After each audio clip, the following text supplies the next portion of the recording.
My name is Sheena with the Way of Namaste, and today I wanted to come on and share a tarot reading for the Capricorn new moon.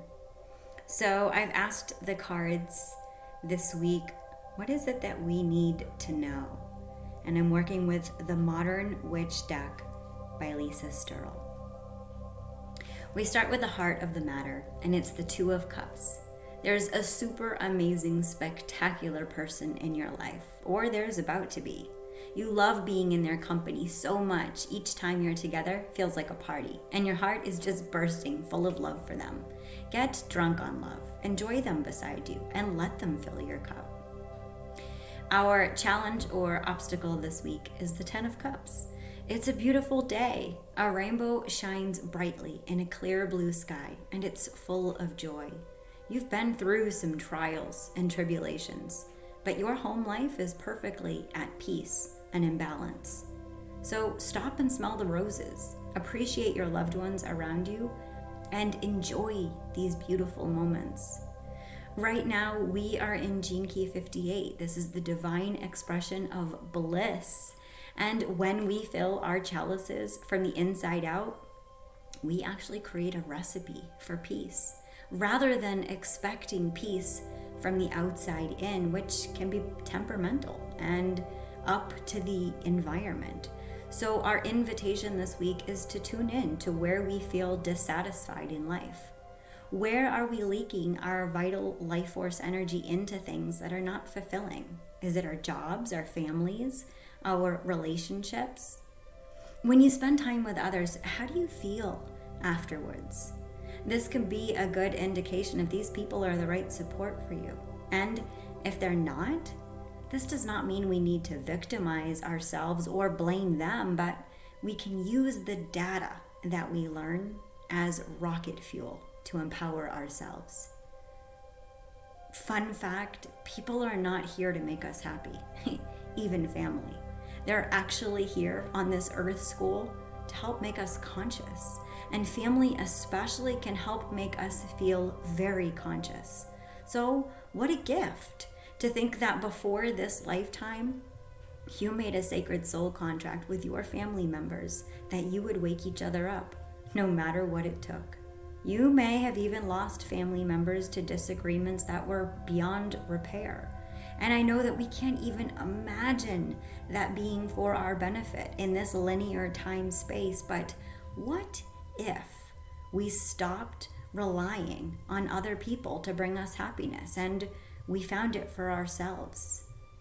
There might come a time in each of our journeys where we feel immense gratitude that we did experience what we did so that we could find a place of eternal peace to rest in that wasn't dependent on anything outside of us.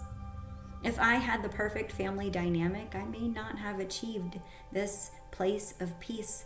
And though I don't wish suffering on anyone, I do wish people could find meaning in their suffering, because I happen to think that's the point of it all. So where we're coming from in our past is the Five of Swords.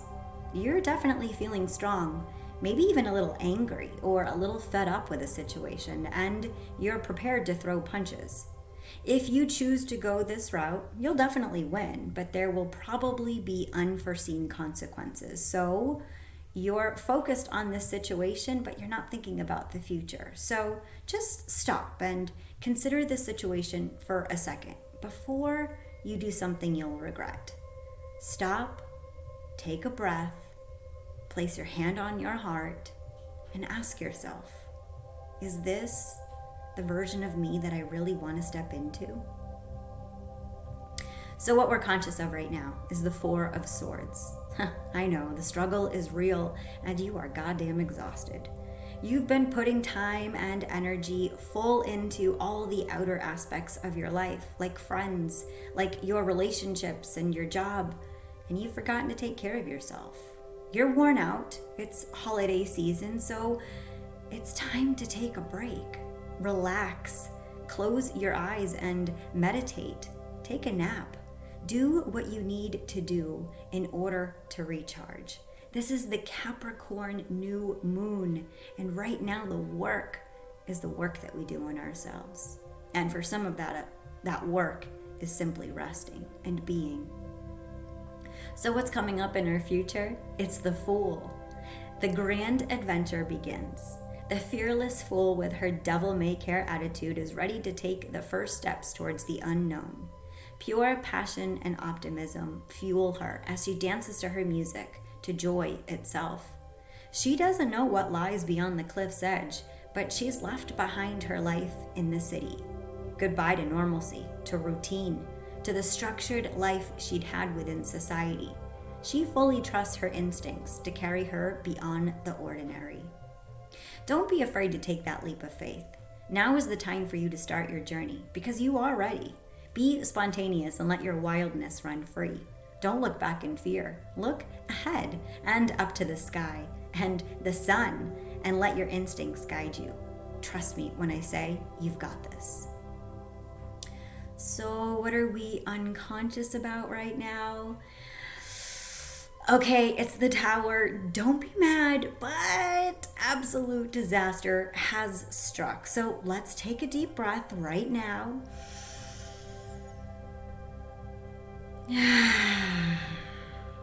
So listen, I know that we've built and cared for this tower with its golden and bejeweled crown, and now we're thrown violently from it.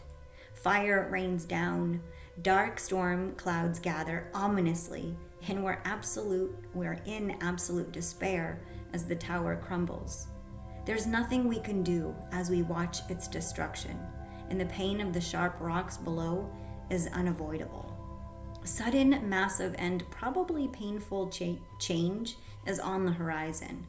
The tower is undoubtedly one of the most violent cards, but it doesn't have to completely destroy you.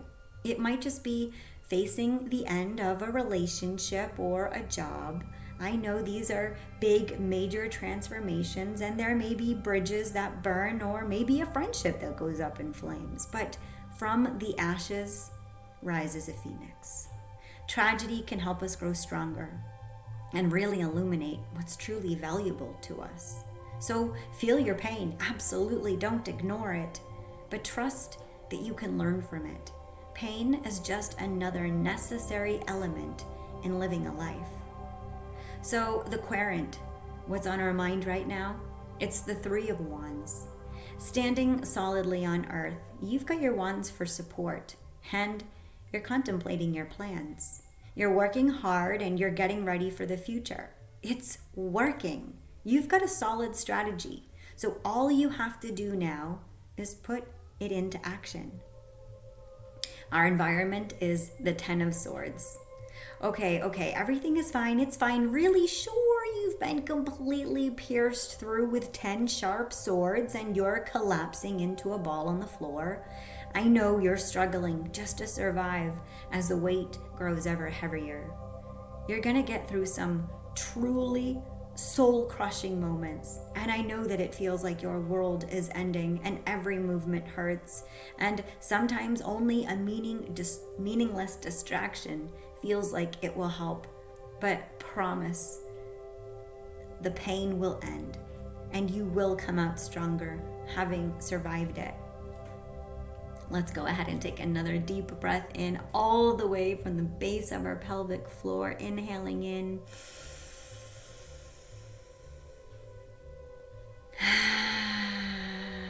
So we are all in this shared space.